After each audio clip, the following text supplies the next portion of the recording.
By the twilight of November 1941, the Red Army, and indeed the entire Soviet Union, was teetering on the edge of catastrophe. The spearheads of German panzer divisions were positioned in the vicinity of Khimki and the area of the present-day Sheremetyevo Airport, while Wehrmacht infantry had outflanked Zvenigorod and captured Istra. From the semi-demolished bell towers in the villages surrounding Moscow, German officers peered through binoculars into the frosty haze, catching the faint glint of the golden domes of the capital's churches. A severe frost had gripped the land, which, paradoxically, initially aided the German war machine, allowing tanks marked with black crosses to bypass pockets of resistance by moving across the frozen countryside, independent of the road network. An interesting fact is that this period followed the notorious Rasputitsa, or mud season, which had previously bogged down the entire German offensive. The initial freeze was seen by German commanders as a blessing, unaware it was a prelude to the devastating cold of General Winter, for which their troops and equipment were completely unprepared. However, the truly bone-chilling temperatures had not yet arrived. At that moment, it seemed as if the Wehrmacht needed only 2 or 3 fresh battalions to breach the final defences and see Moscow fall, just as other European capitals had before it. Following a tactical breakthrough by German forces on the sector of the 30th Army of the Kalinin Front, a deeply concerned Stalin anxiously questioned Georgy Zhukov. "Are you certain we can hold Moscow?" Zhukov, projecting an air of unwavering confidence, famously replied, "We will undoubtedly hold Moscow, but we need at least 2 more armies and a minimum of 200 tanks." Heartened by this assurance, Stalin responded, "It is good that you have such confidence. Call the General Staff and arrange where to concentrate the 2 reserve armies you are requesting. They will be ready by the end of November. As for the tanks, we have none to give you for now." The Soviet High Command, or Stavka, clearly understood that the surrender of Moscow would inflict a devastating blow to the morale of Soviet soldiers. Furthermore, it could embolden other nations such as Japan and Turkey to enter the war against the Soviet Union, and it would critically undermine the faith of the Allies in the Red Army's capacity to resist the aggressor. Beyond the strategic and morale implications, there were pressing economic reasons. The German capture of the immediate approaches to Moscow was utterly unacceptable for 2 critical reasons. Firstly, Moscow was the central hub of the nation's railway and road networks, the logistical heart of the country. Secondly, the advance of Guderian's Panzer Army had led to the capture of the Moscow coal basin near Kaluga, in the Stalinogorsk area. This coal was not just for general use, it was the essential fuel for the power plants that kept Moscow's remaining industries running, and for the locomotives that were the lifeblood of military transport, making its loss catastrophic after the earlier capture of the Donbass coalfields. It was imperative to both restore the integrity of the transportation system and reclaim the vital coal mines of Stalinogorsk. To reverse the perilous situation, it was imperative for the Red Army to transition from defence to a full-scale offensive. The concept of a major counter-offensive near Moscow had been conceived within the Stavka of the Supreme High Command as early as the beginning of November. However, a renewed enemy attempt to break through to the capital had forced the Red Army's units back onto the defensive. The Stavka only returned to its ambitious plan at the end of November, when the Wehrmacht's offensive capabilities were finally exhausted. The elite of the Wehrmacht, its panzer and motorized divisions, had become bogged down in ferocious battles near Klyan to the north and Tula to the south. Meanwhile, throughout November, the formation of a new wave of fresh Soviet rifle divisions and brigades was being completed across the country. Many of these were the now legendary Siberian divisions, redeployed from the Far East after Soviet intelligence, most notably from the spy Richard Sorge in Tokyo, confirmed that Japan would not attack the USSR. These troops were well equipped for winter warfare, experienced and highly motivated. Having received their necessary armaments, they were gradually being concentrated near Moscow. These fresh and newly formed units, yet to be tested in battle, were ready to form an unbreachable wall on the city's immediate approaches. Additionally, by a decision of the State Defense Committee, approximately 40,000 naval infantrymen were dispatched to form 24 separate rifle brigades. These sailors, known by the Germans as the Black Death due to their black uniforms and ferocity, brought a unique tenacity to the land battles. From the Stalingrad tractor factory, T-34 medium tanks were rolling towards Moscow, while heavy KV tanks were being shipped from Chelyabinsk. At the Gorky automobile plant, production of the new T-60 light tank was established. Although the T-60 was inferior to the T-34 and KV in armour and armament, it was far simpler to manufacture. The design for the T-60 was astonishingly completed in a mere 2 weeks in August 1941, and by October it was already in mass production, a testament to Soviet wartime expediency. By the end of November, around 300 of these new fighting vehicles were deployed around Moscow. Chief of the General Staff Boris Shaposhnikov presented the counter-offensive plan to the Stavka. The strategy proposed striking the flanks of the German forces positioned near Moscow and Tula. The Stavka concluded that the Germans lacked prepared defensive positions, had no operational reserves readily available, and their communication and supply lines were dangerously overstretched. The primary driving force of this counter-offensive was to be the newly assembled formations. On the plan, Stalin succinctly wrote, "Agreed," and affixed his signature. Simultaneously, German aerial reconnaissance was reporting significant activity in the Soviet rear. Nocturnal movements of trucks and tanks, villages teeming with troops, and daytime flights confirming the passage of countless military trains with hundreds of wagons. However, the conclusions drawn from these alarming reports were, to say the least, peculiar. German High Command, steeped in a sense of overconfidence and believing the Red Army to be on the verge of total collapse, interpreted these massive troop concentrations merely as a shuffling of depleted forces from quiet sectors, intended only for localized counterattacks to straighten the front line. If in the fateful days of June 1941, a passive reaction to intelligence reports was characteristic of the Soviet Supreme Command, then in December 1941, an astonishingly similar passivity characterized the command of the Wehrmacht. The Red Army had recovered from the disasters of October 1941, but it held only a slight superiority in manpower over the enemy and was still inferior in the number of tanks and artillery pieces. This deficit in forces and equipment was compensated for by the brilliant selection of the time and place for a surprise attack, spearheaded by fresh armies. The shock groups of the Soviet fronts were unleashed on the German flanks, where a nearly 5-to-1 numerical superiority had been secretly achieved. The Red Army's counteroffensive commenced at dawn on the 5th of December. Amidst a 20°C frost and following a powerful artillery preparation, the left flank armies of General Konev's Kalinin front were the first to launch their attack. The following day, they were joined by units from Georgy Zhukov's Western Front and Marshal Semyon Timoshenko's Southwestern Front. For the first few days, the offensive progressed slowly and with great difficulty. Red Army soldiers advanced kilometre by kilometre across snow-covered plains, facing determined enemy resistance.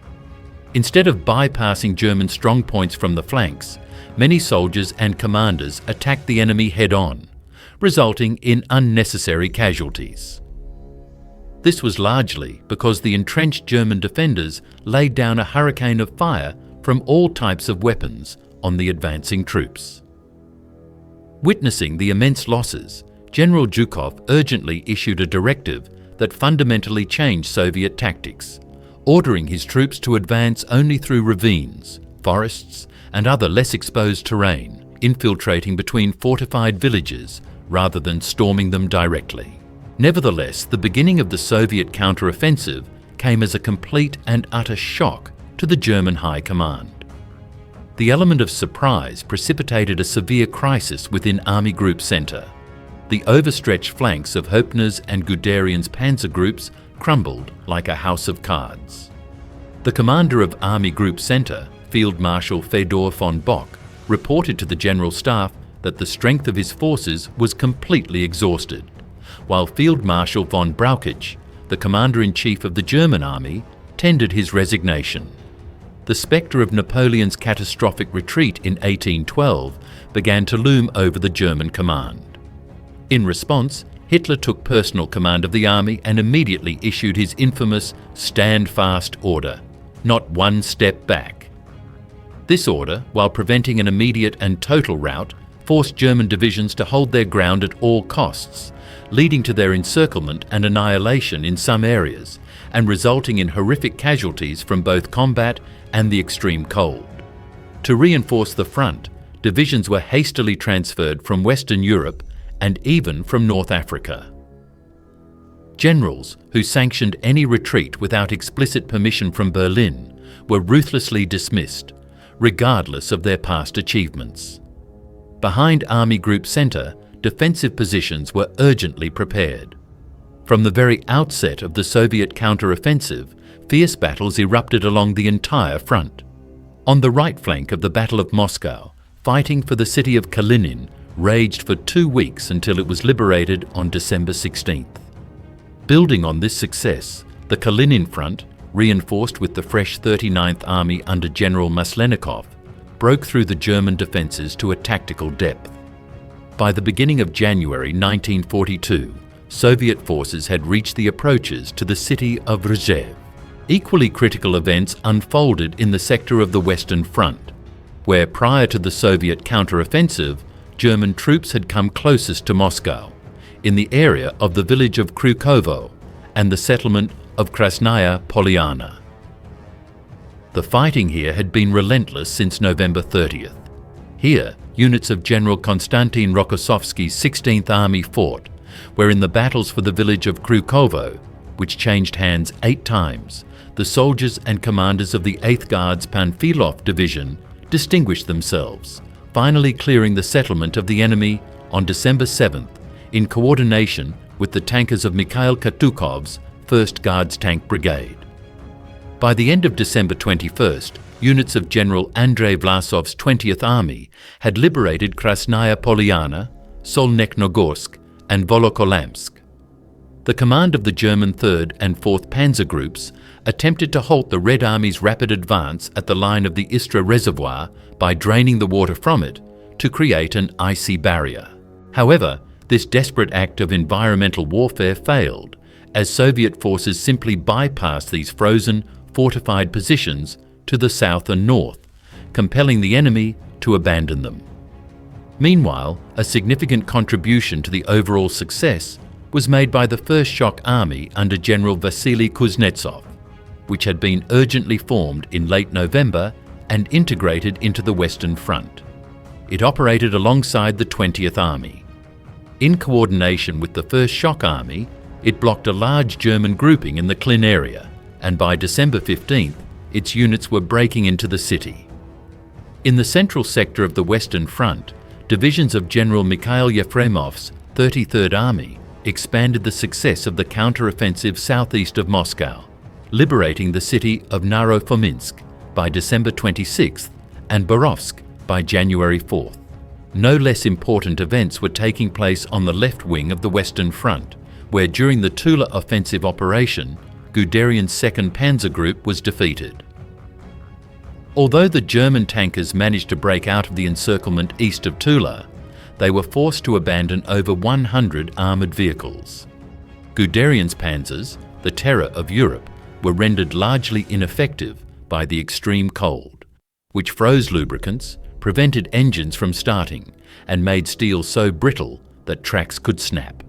This victory eliminated the threat to Moscow from the south. For his unauthorized withdrawal, Hitler dismissed Guderian. The same fate befell the commander of the 4th Panzer Group, General Erich Höppner. Because he violated the order to hold his position to the last and permitted a tactical retreat, The general was stripped of his command and dismissed from the army without the right to a pension or to wear a military uniform.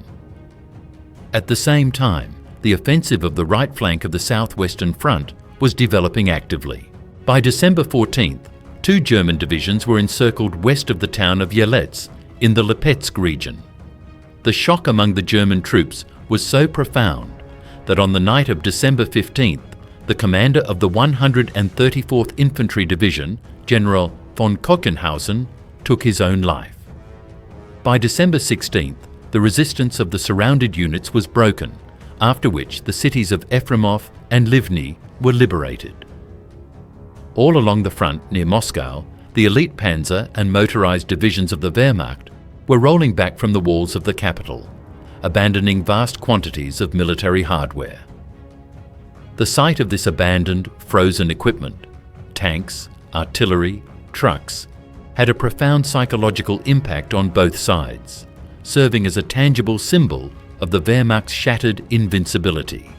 By the beginning of January 1942, German forces had been pushed back from Moscow, in some places up to a distance of 250 kilometers. This eliminated the immediate threat of the capture of the Soviet Union's capital. For the first time, the German army had suffered a clear and undeniable defeat, visible to the entire world. The integrity of the Moscow railway hub was restored, and the restoration of the flooded mines of the Moscow coal basin was now only a matter of time. Against the backdrop of victories at Tikhvin in the north and the rout of the enemy at Rostov in the south, the Red Army definitively shattered the myth of the Wehrmacht's invincibility. In the vast, snow-covered fields near Moscow, the Wehrmacht lost hundreds of thousands of soldiers and officers, along with a multitude of destroyed and abandoned equipment. The Nazi generals were now paying the price for the catastrophic failures of German intelligence and for fatally underestimating the scale and determination of the Soviet preparations for a counter-offensive. Reflecting on the battles near Moscow, the Chief of Staff of the Fourth Army, General Gunther Blumentritt, noted, "We were opposed by an army that, in its combat qualities, was far superior to all other armies we had ever met on the battlefield."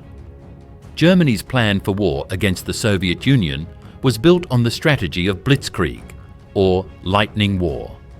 Wehrmacht troops were supposed to advance rapidly to the Arkhangelsk-Astrakhan line. Moscow, in Hitler's calculations, was merely an intermediate objective on this path. And now, with the supposedly invincible German army thrown back from the Soviet capital, the Second World War transitioned from a series of blitzkriegs into a brutal phase of a war of attrition. This was a type of conflict Germany was ill prepared for, shifting the advantage to the Allied powers with their greater industrial capacity and manpower. The Soviet Stavka understood that although the enemy was still powerful, the Red Army was capable of winning. During the counter-offensive, Soviet forces suffered heavy losses, with nearly 140,000 Red Army soldiers and commanders killed. The stockpiled ammunition was almost completely expended. Consequently, the Red Army's artillery operated on starvation rations until the spring of 1942. Further advances from January to April were quite modest. However, the most crucial objective had been achieved. The Red Army had held its ground and delivered a powerful counterblow at a moment when almost no one believed it was possible. I repeat,